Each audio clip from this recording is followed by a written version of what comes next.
Ladies and gentlemen, welcome aboard the Wright Flyer. I'm Randy Wright, and I'll be your captain on this solo flight special edition of our state-of-the-art radio program. Folks, this will be the final boarding call, so if you please, claim your seats, fasten your seatbelts, kick back, relax, and enjoy the show while I go ahead and delve into the pre-flight checklist, as there really is a lot of news and information to get to before I may fully indulge you with your in-flight entertainment.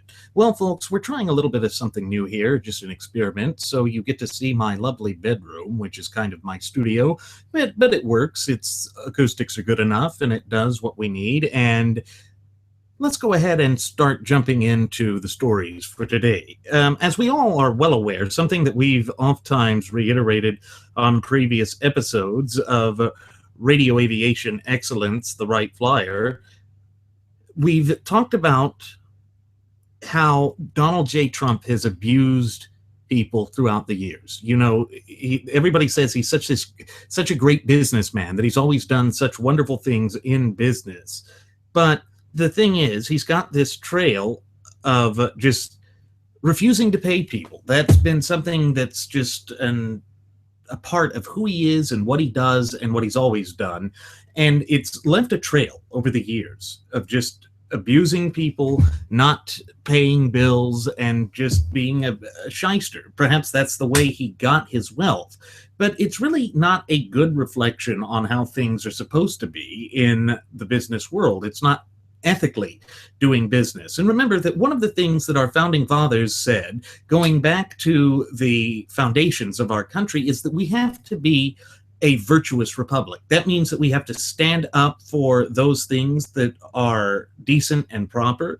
It means that we have to have that fluent and working knowledge and understanding of our shared United States Constitution. But on top of all of that, it also means that we have to treat people with dignity. Because if you think of the way that our judicial system works, the way that our justice system works, it's all based on this idea of protecting the rights of the individual popular sovereign when the other individual popular sovereign, the accused, has gone out on a limb and has encroached upon the fundamental and inalienable rights of his fellow popular or her fellow popular sovereign.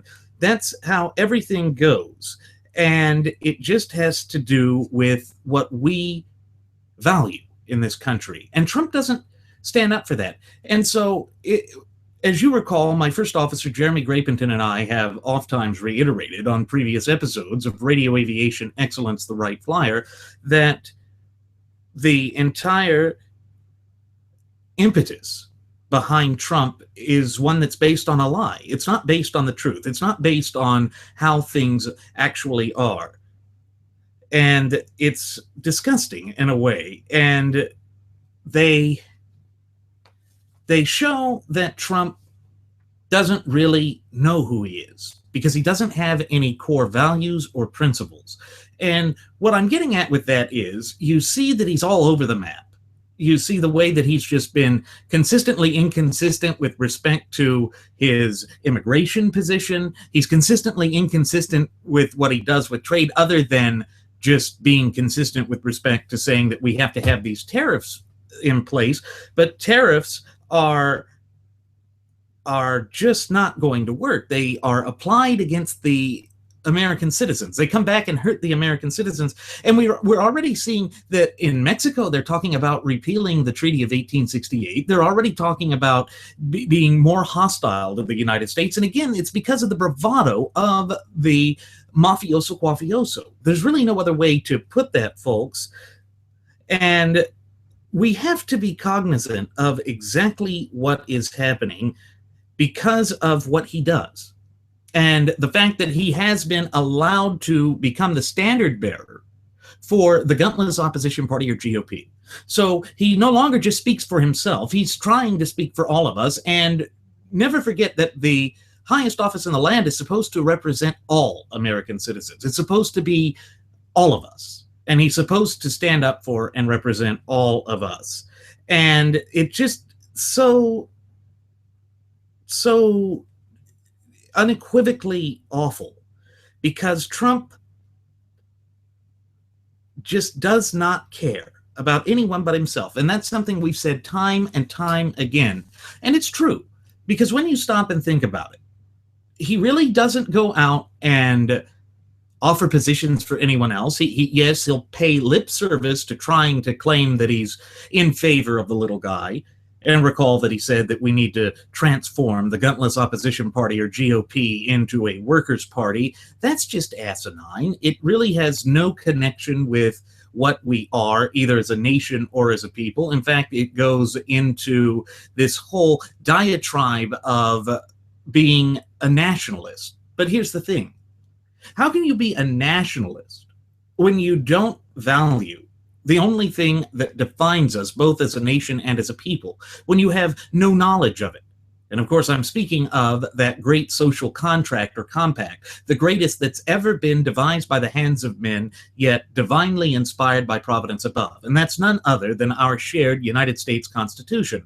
Trump has no interest in that, and he's shown it time and again. And he's shown that he doesn't know what's in it, that he doesn't care to know, but it just is bad. It's very bad. And he just doesn't want to pay his policy wonks. That's the major thing that's happening right now. That's the major thing that is going to be capturing a lot of attention, because they've quit in protest. They were promised payment. They were promised to be his good following. And they were promised to be compensated for all of this work. I mean, that is part of the American system.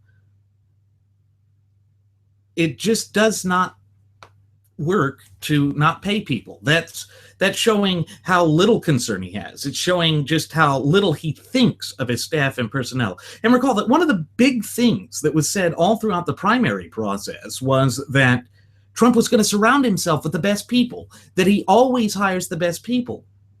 But here's the juxtaposition with that, folks. How can he hire the best people when he refuses to pay them? None of us are willing to work for free. I mean, we have bills to pay. We have things to do. We have to be honest about what it is. I mean, people have to make a living. And there were people in this DC-based policy think tank, for lack of a better term, that were working at this as though it were a full-time job, because they had staff and personnel promising them, essentially, that they were going to be paid.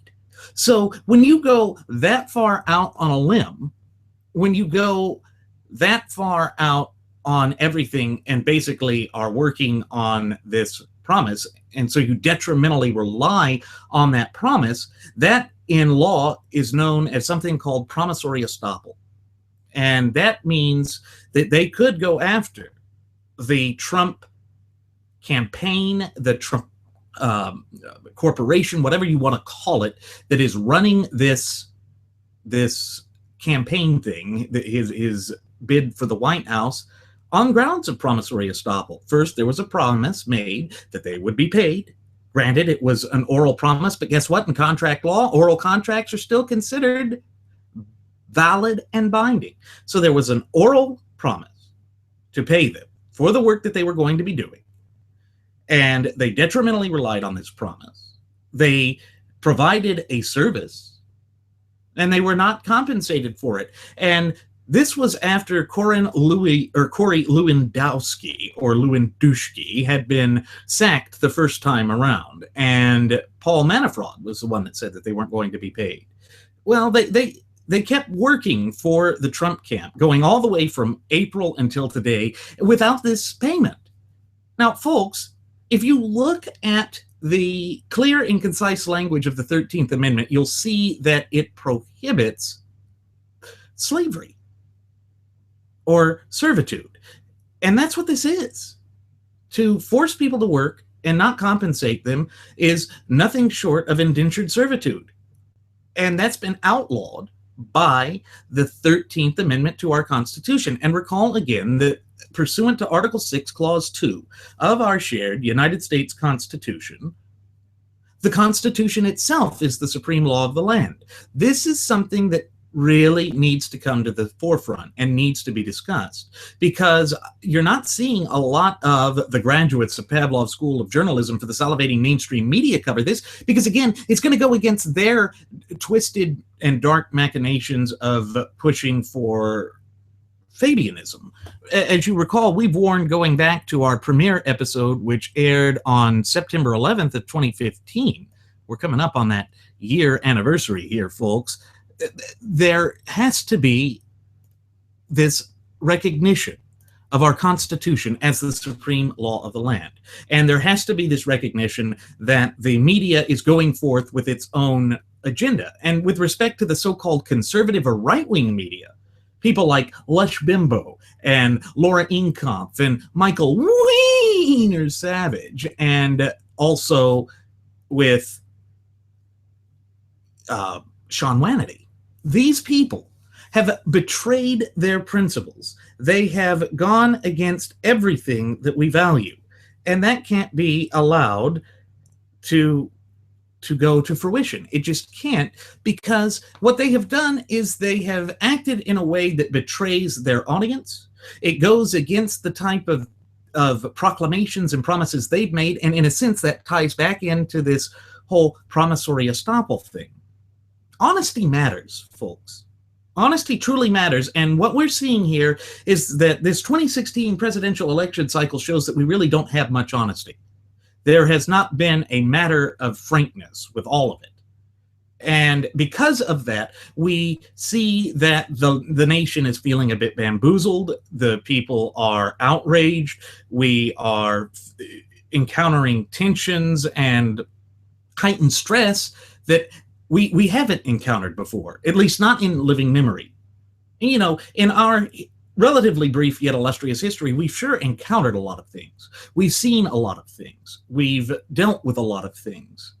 But we've never had such deceit on such a massive and grand scale come to the surface as it has in this election cycle. And I think that that really works to our great detriment, because it shows that the community and the culture and society has really reached a point where our foundations are lacking, where we are facing a dangerous situation. And the danger is that we're going to lose our identity in all of this. And of course, that's been the design of the frothing at the mouth Fabian socialist leftists now for nearly a century and a half, over a century and a half, in fact. They have been working so diligently, meticulously, incessantly towards this that it can't be denied. It is an intrinsic part of who they are. It is an intrinsic part of what they are attempting to do, and it's detrimental to us because it goes to weaken the entire societal fabric of this once thriving and flourishing representative republic and vibrant community of popular sovereigns of ours.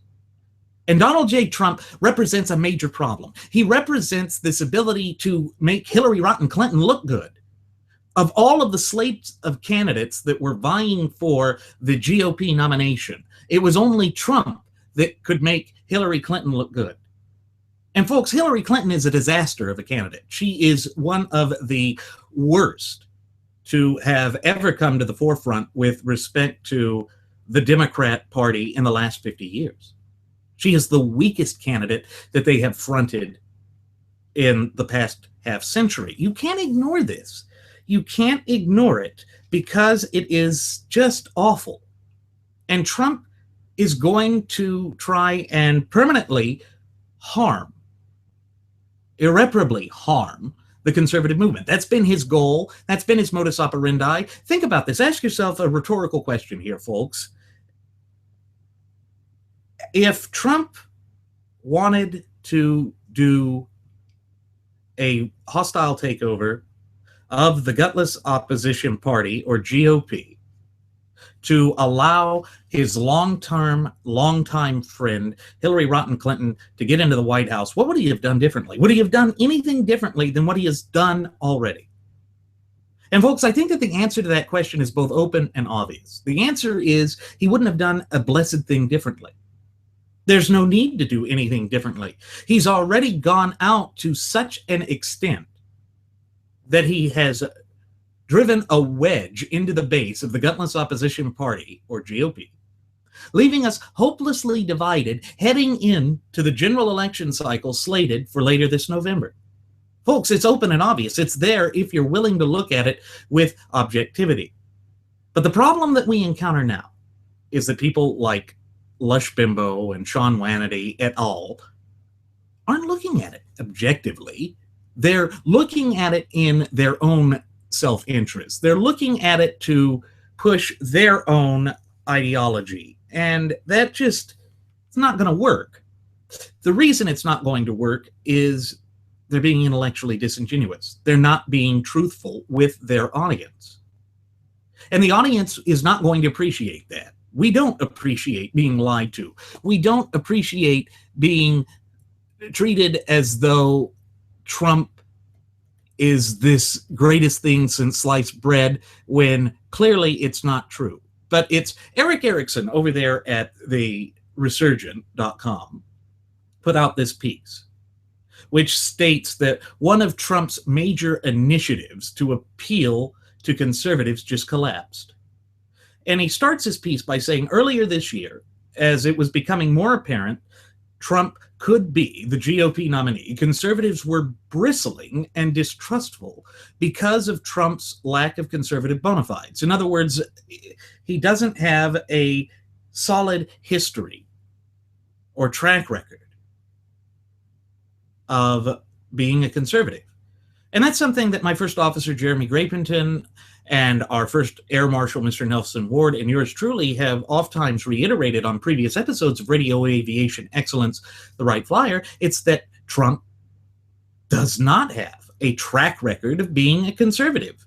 That for the vast majority of his 70 years spent on God's green earth, he has been a frothing at the mouth Fabian socialist leftist. So we see here that Trump has surrounded himself with a bunch of unknowns, people in Moscow's pocket.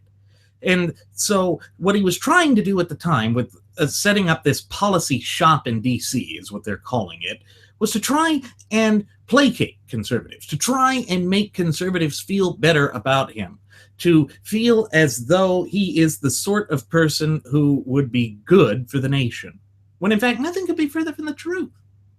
He's not good for the nation. He's not good for any of us. He just goes out and does whatever he wants, and damn the torpedoes, damn the consequences, don't consider it. But that does not make a good candidate. That does not make a good leader of the party. And so what we're facing is that. We're facing it. There's no way around it. There's no way to try and get around that other than to just do the genuflecting that the Lion Branch Trumpidians have done. And we see that the way that he just backs down on everything is beyond belief, because it shows that he just says whatever he wants, whenever he wants, to try and get what it is that he wants, not with respect to what's decent for the American people, not with the American people's best interests at heart and in mind. No, that's just not it. Not it at all. And we see that it's been distressing for Mark Levin, who was the one who just recently went over to the Trump camp. It just doesn't work. It does not work. And so he announced Wednesday, as you all know, that he was going to vote for Trump. But more than that, or actually he did that on Tuesday, but on Wednesday, Mark Levin came out and he said that he's banned Republican National Committee Chairman Reince Priebus, or Rinse and Repeatus, from appearing on his show. And he labeled him as Donald Trump and the alt-right's new friend. Well, here's the problem, Mark.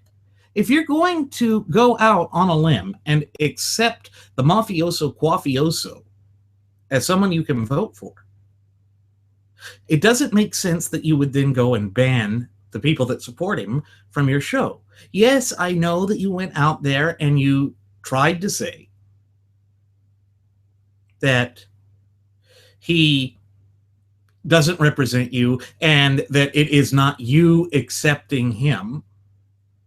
by voting for him. It's just your fear of Hillary Clinton. Well, I'm sorry, Mark, that's just not going to work. You know for a fact that the graduates of Pavlov's School of Journalism for the salivating mainstream media are going to stereotypically attack you, apply this broad brush to you, irrespective of the fact that you say that you take no responsibility for him or for anyone that you've ever voted for. They don't care. That's not what they're interested in. That's not what matters here. What matters here to them is just being who they always have been. And that is going out of their way to try and lambast conservatives. And in that sense, what Trump is doing is he is fulfilling the entire purpose of Hillary Rotten Clinton. He is serving her, and that just does not work. Because again, it comes down to what we hold near and dear. Back to basics. Recall, that's what Jeremy and I have oft times reiterated on previous episodes. It always comes down to being truthful to who we are, to represent who we are. And that is to be loyal to the Constitution, because that's the only thing in our capacity as the true ultimate wielders of popular sovereignty that we are called to swear allegiance to. It's not to any candidate. It's not to any particular ideology. Remember that George Washington, in his farewell address, specifically warned us not to break down into disparate competing political factions. Why? Because we lose sight of what's important. And what's important in the United States is to be honest to who we are, to embrace our political ideology, to be the great people that we are supposed to be. In other words, to be the virtuous republic that our founding fathers always intended us to be. But it hasn't been that way for far too long now. And that just should be a concern for everybody. And then we see that the disingenuousness continues. We've got people like Mike Pence going out there and claiming to the media that Trump is humble like Reagan. How on earth does he claim that with a straight face? How on earth does anyone believe that rubbish? Because there is no truth to it, none whatsoever. And it just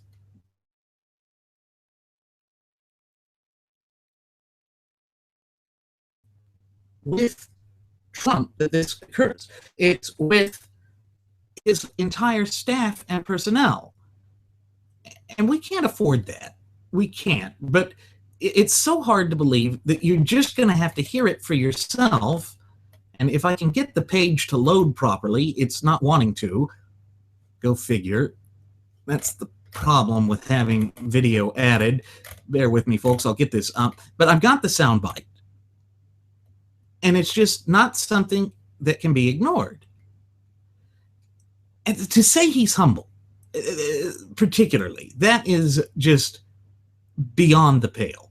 So here we go. I'll get it queued up now and get it going. So here we go. On from that, yes, we are at this beautiful place at Simi Valley, California, Reagan Library, because Mike Pence gave a speech here just a short while ago, and the whole speech was about comparing Ronald Reagan to Donald Trump, both in terms of the eras, then and now, and the men. So I had a chance to talk to him exclusively. This is part of our conversation. You know, you talk about him being humble. I know that on the campaign trail you talk about that as well, and you do it as you compare him to Donald Trump. Mm-hmm. I think even Donald Trump would say that there are a lot of things that you can say about him. Humble is probably not one of them.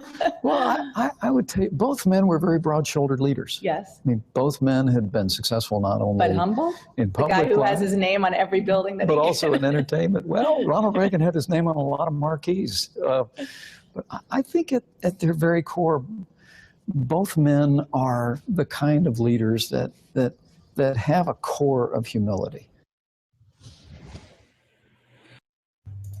What on earth is that rubbish? What on earth does that even mean?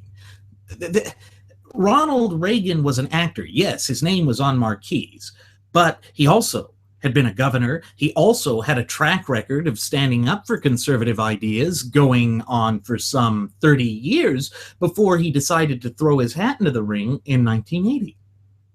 And actually, he had done it in 1976, but had failed because the party rejected him. Unlike how the party just threw their arms open for the mafioso quafioso, unlike how they are just so willing today to throw conservatives under the bus because they loathe and despise the fact that we want to take away their ability to try and define us and to try and limit us to their twisted machinations. I mean, folks, this sort of rubbish has no place in an open, honest, but above all free society like that of the United States of America. There's no way around this. That is just pure bovine and equine excrement that they have been throwing out there. And it's unacceptable. It's intolerable. It's insufferable because it's not based in reality. It's not based on the truth. It's a bunch of lies. And that's the problem that one of the many of the multitudes of problems that we have with the mafioso quafioso, because he's already got this pattern of not paying people. He's already got this pattern of dishonesty going on about him. And it's beyond the pale. It is beyond belief. It goes against all that we hold near and dear in this once thriving and flourishing representative republic and vibrant community of popular sovereigns of ours.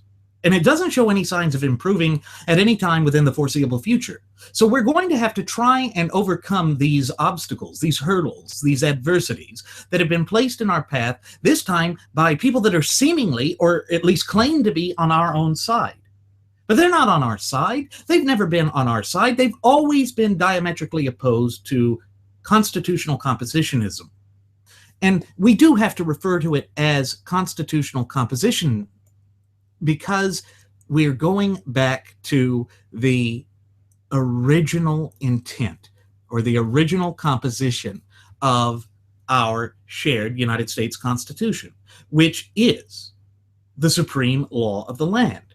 Again, folks, this may seem so abstract. The Edmund Kozak cucksuckers of the world are going to sit there and try and convince you that we're out of touch here for focusing on that, for believing that that's important. Because again, deep down, their twisted machination is of the caliber that it's just a piece of paper and that we are mistaking it for perfection, which is a load of bunk.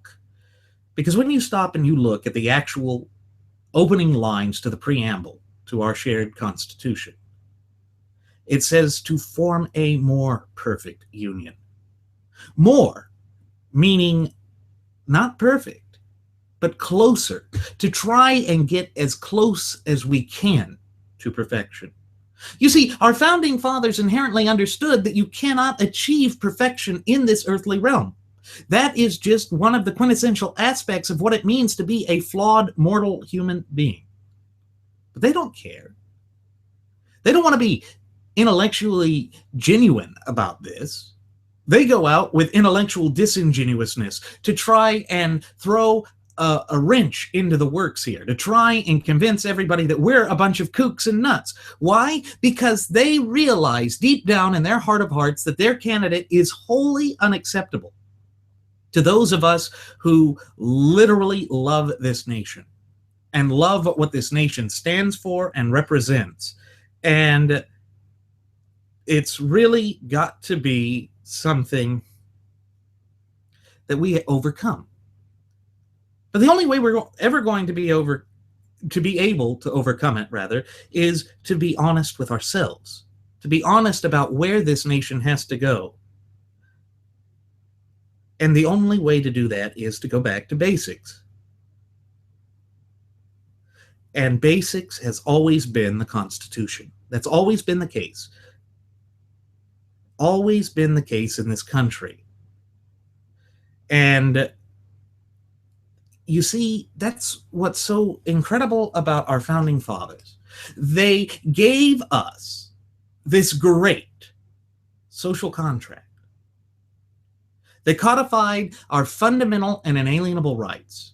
And particularly with George Mason, they realized that these rights were endowed to us by our Creator, the God of nature himself. Nobody else had done that. That was new. This whole idea that sovereignty wasn't confined in the singular entity of the king, or in the king and the central government, king and parliament, as it was in Great Britain, that was new. Never been tried before.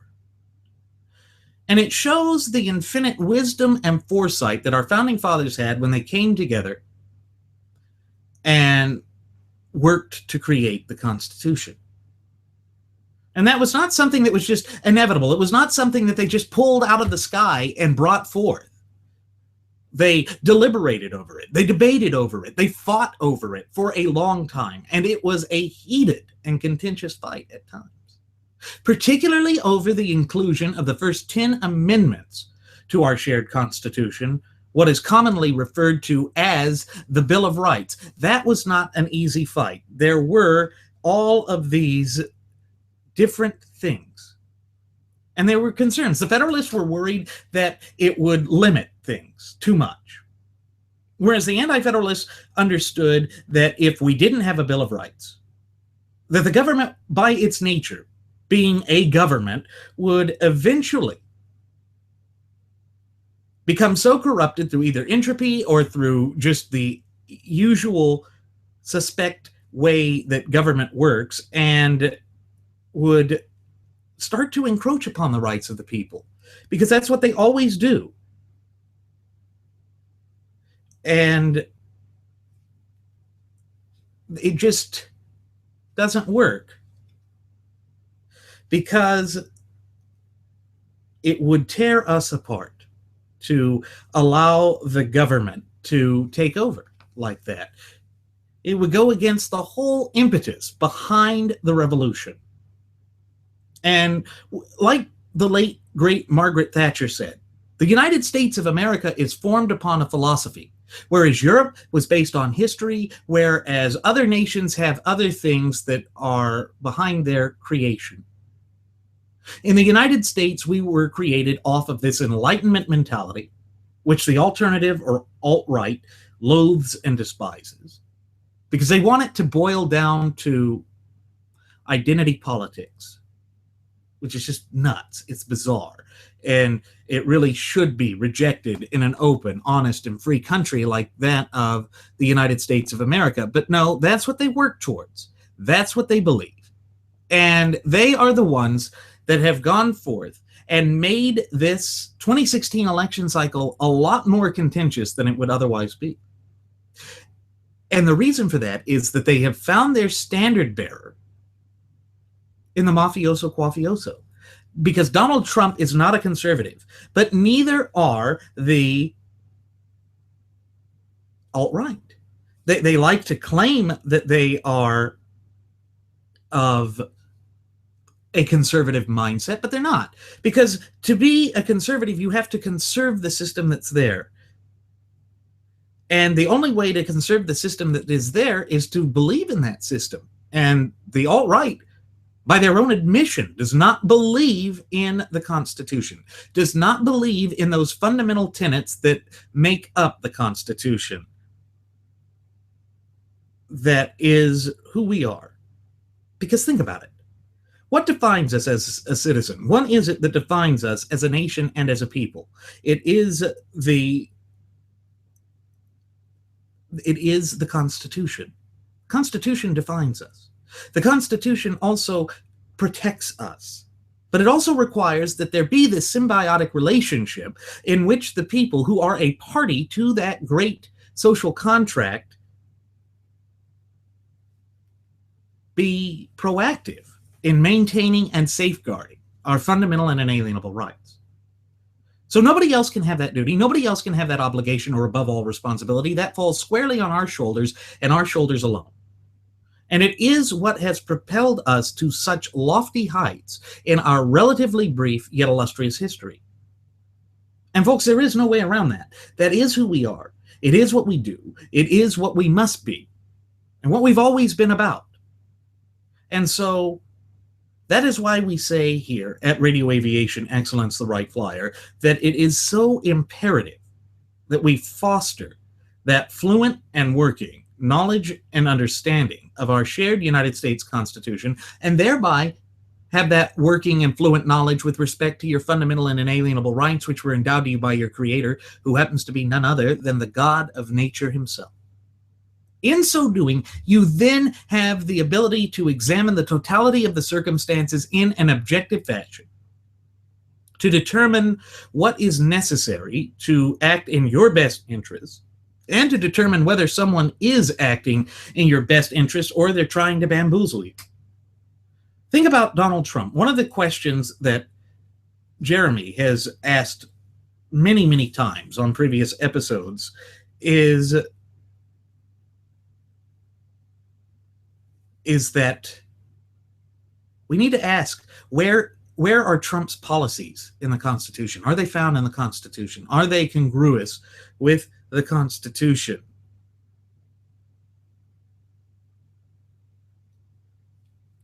And I'm sorry, folks, when you look at what he does, and when you look at the positions he's held, and you look at the way that he contradicts himself over and over again to the point of ad nauseum, there's nothing there that's congruous with the Constitution. There's nothing there that is congruous with how he is acting and the Constitution, because they're unrelated. And they are unrelated because he doesn't find any value in it. Think about that for a moment, folks. Think about just how intellectually disingenuous he has been. Think about the way that he's gone out on a limb and tried to operate against us, to work against us, to be harmful to us. Remember and recall that he said that it is the Republican Party, not the Conservative Party. And therefore, we're just not welcome in that party. That we should just sit down, shut up, and accept whatever it is he's going to try and throw at us. And we should just accept that, even if that has a detrimental impact on what we hold near and dear, even if it goes against every philosophy that we've held as a central cornerstone part of our being, both as a nation and as a people. No, those that are pushing for a tyranny of false unity just don't care. They want us to be forced into this, to accept this, as if that is a good way for a nation to go forward, when in fact nothing could be further from the truth, folks. If we abandon our principles, then we are going to watch this nation, our quality of life, our standard of living, everything just fall apart. And that's what the frothing at the mouth Fabian socialist leftists have wanted for such a long time. That is what they have been working so meticulously, so relentlessly towards for the past century and a half now. There's no escaping it. And I wish that I had words of comfort and solace to convey to you as I sit here and speak to you. But I have none.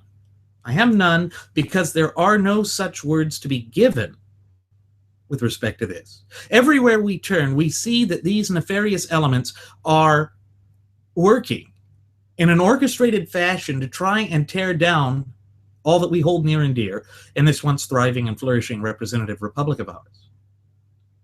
And to try and say that somehow because Trump does business or has done business dealings that will make this nation better or place us back on the path of prosperity? How? How, when it is not being done in conjunction with who we are as a nation and as a people, when it's not being utilized in a fashion that is congruous with and in line with our foundational documents? Because when you stop and think of it in that fashion and in that light, it becomes clear that Trump is not promoting the ideals of these United States of America. He's not going forward and being intellectually genuine with you. And he's just falling back into that pattern. So all of those people that he made that promise to, that they'd be funded, that they would have payment, that was a lie. And if he lies with how he's going to treat his own staff and personnel, how can we trust what he says with, say, oh, I don't know, about the Supreme Court? You know, that's one of the big selling points that they try and convince us that he's going to be not so badly, is that he is one of those that is going to put up conservative justices. He put out that list, but then recall the next day he came out and said everything that he said throughout this campaign process, throughout this campaign cycle, is nothing but mere suggestions, meaning that it's subject to change at any time, meaning that he's not serious about it. Well, that's not good. That doesn't work for us. And it just goes to show that we have to be vigilant. We have to understand what we're facing.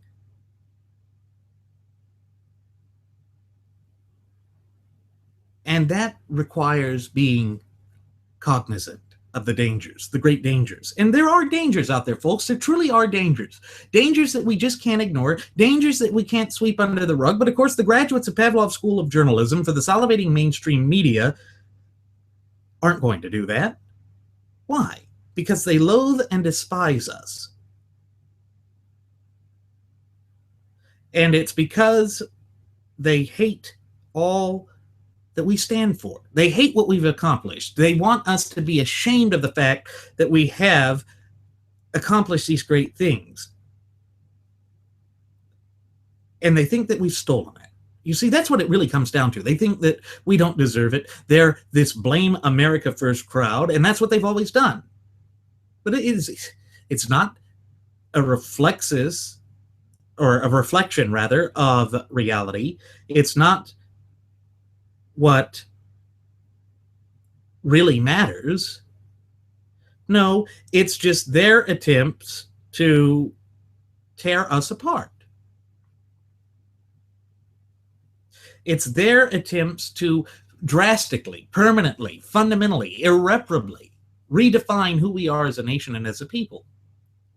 And we can't go forward like that. That's not the way to place this nation back onto the path to prosperity. That's not the way that we're going to achieve great things. In fact, the only thing it's going to do is help further destabilize this nation, to pit American citizen against American citizen. And what Trump has done with the gutless opposition party, or GOP, is a microcosm of what the frothing at the mouth Fabian socialist leftists are trying to do. You see, he's wanting to tear the Republican Party apart just as they're wanting to tear the whole nation apart. And maybe the Republican Party deserves it. Certainly the detente wing of the gutless opposition party, or GOP, has not been forthright with us. They have been these little scoundrels over and over again, in that they make all of these promises. They claim to go forth and support the Constitution and limited government, but when you actually get down to it and look at exactly what it is that they've done, it's not what they do. It's not what they believe.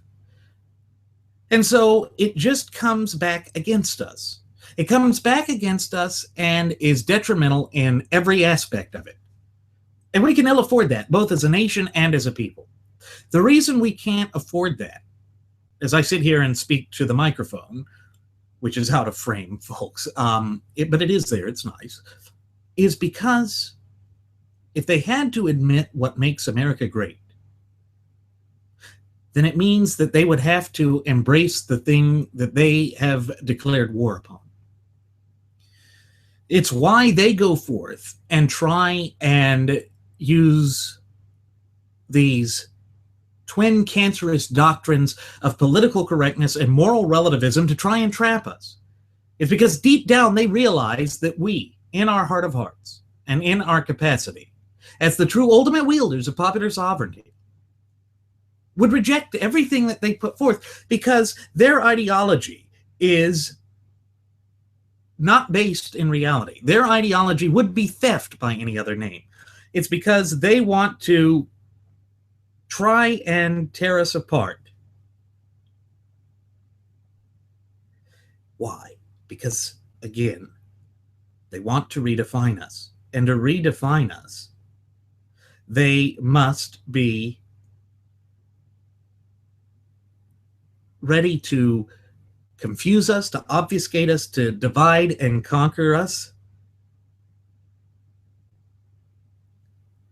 and to pit us against our time-honored traditions and institutions.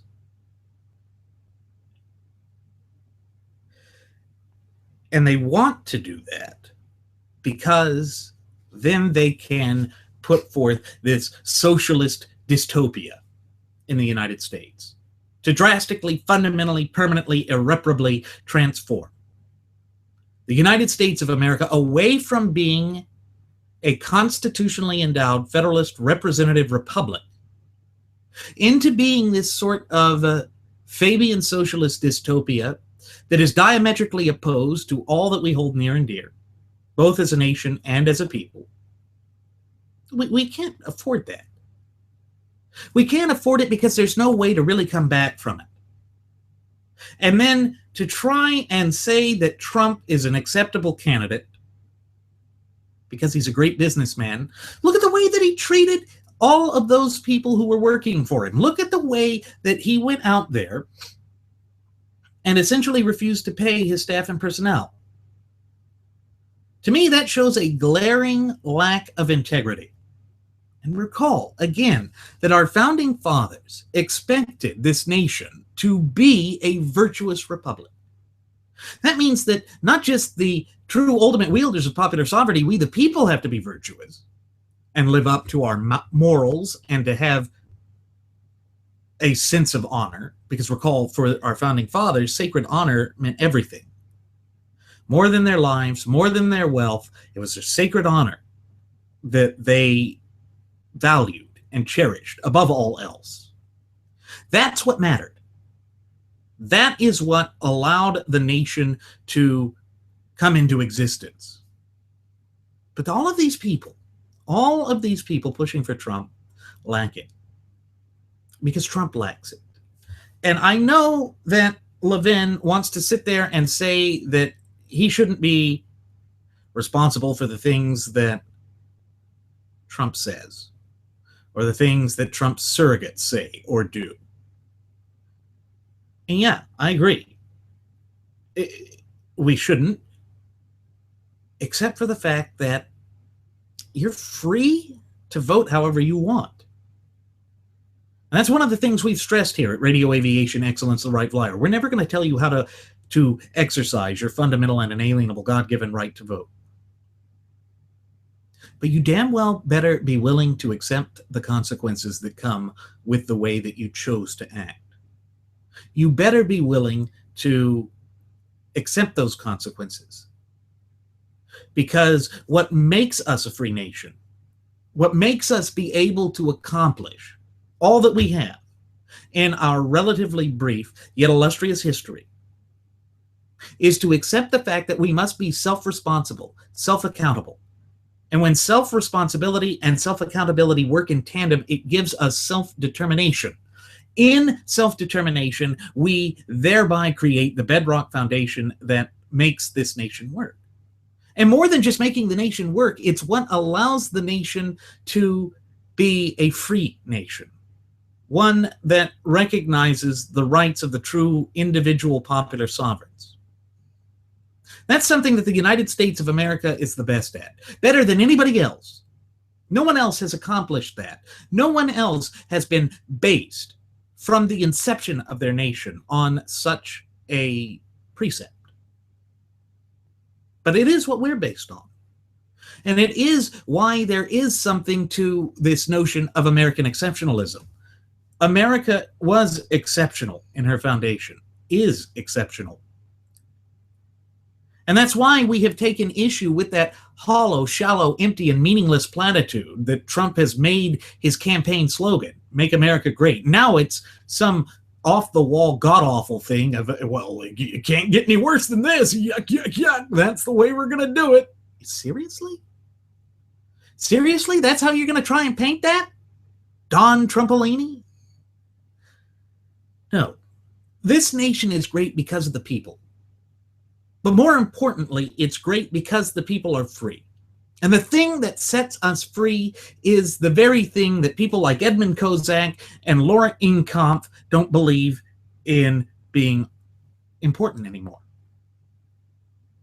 That's our Constitution. Our Constitution is more important than authoritarianism. Our Constitution is more important than any other ism. We're not supposed to be an authoritarian nation. We're supposed to be a free, constitutionally endowed, federalist, representative, Republican form of government. That is what we are. And the only way that that can continue to be viable is that if the people have the knowledge, with respect to the Constitution, that is the supreme law of the land, with respect to the natural law tenets that underpin it, because remember that natural law goes to being universally understood through human logic and reason. That's so unique. And we are so fortunate that that is the cornerstone of our government. And it is the cornerstone of our history as a nation and as a people. And we can't just back away from that. We can't turn our backs on that. It is truly who we are, both as a nation and a people.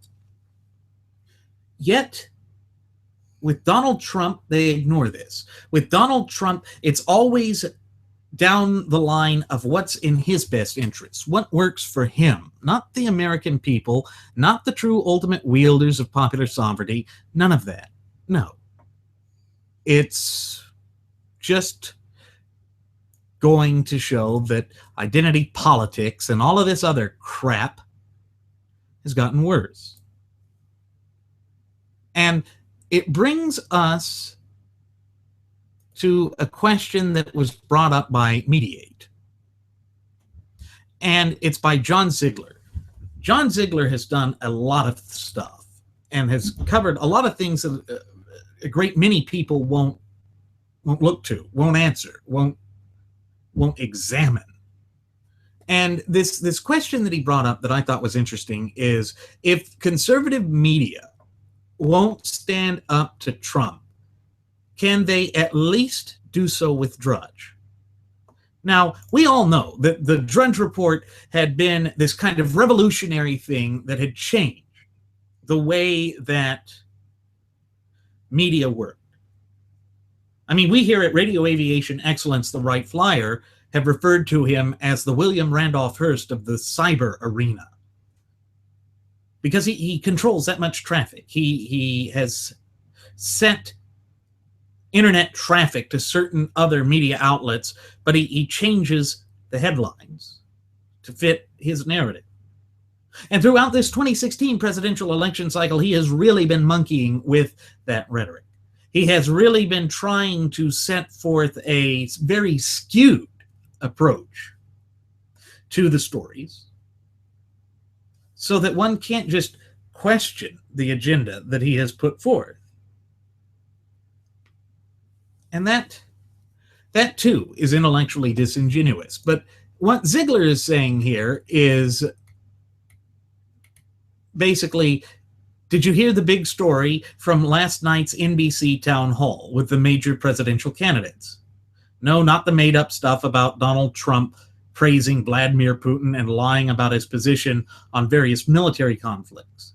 Ziegler goes on to say he's talking about a really important bombshell, and it turns out that Hillary Clinton was wearing an inductive earpiece so that she could be prompted to recite her lines in case she forgot them.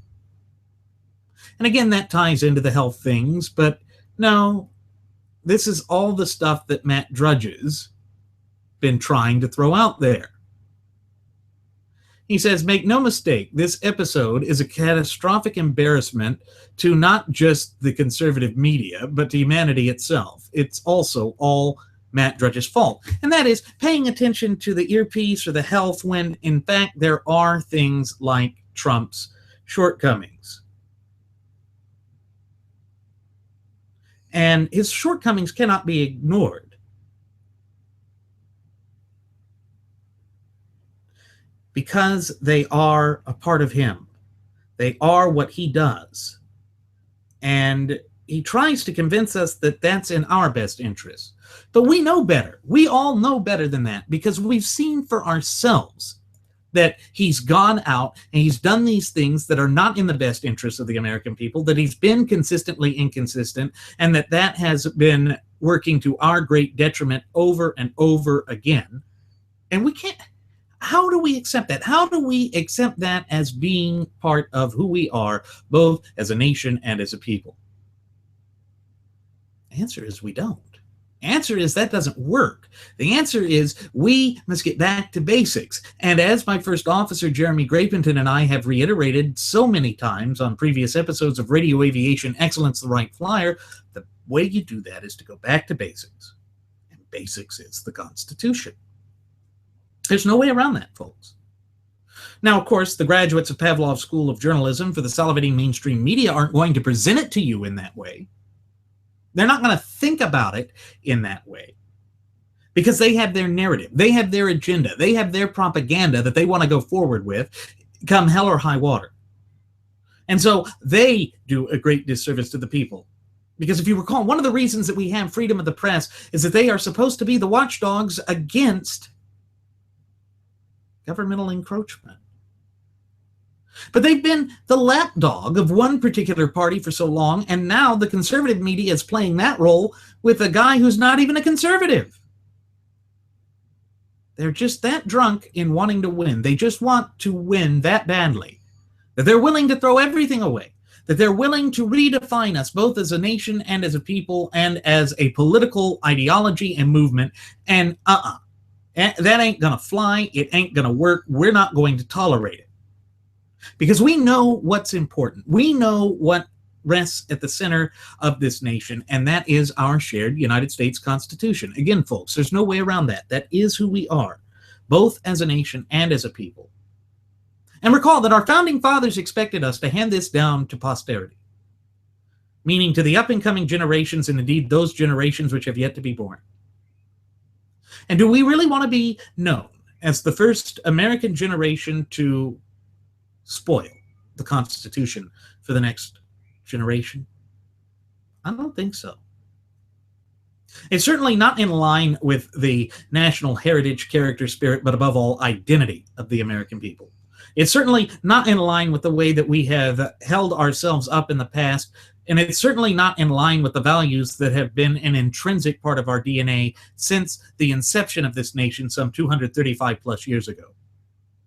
No, in order to be truthful to who we are, both as a nation and as a people, we have to accept that there are these self-evident truths, such that we are endowed by our Creator, the God of nature himself, with certain fundamental and inalienable rights, that among those are life, liberty, and the pursuit of happiness, which has been extrapolated to mean property.